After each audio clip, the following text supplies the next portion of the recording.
Mère Pigeon, vous allez bien? C'est la tango.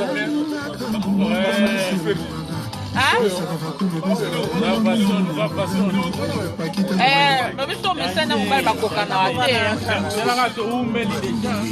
Bah on m'a aidé, c'est déjà 20 ans ensemble.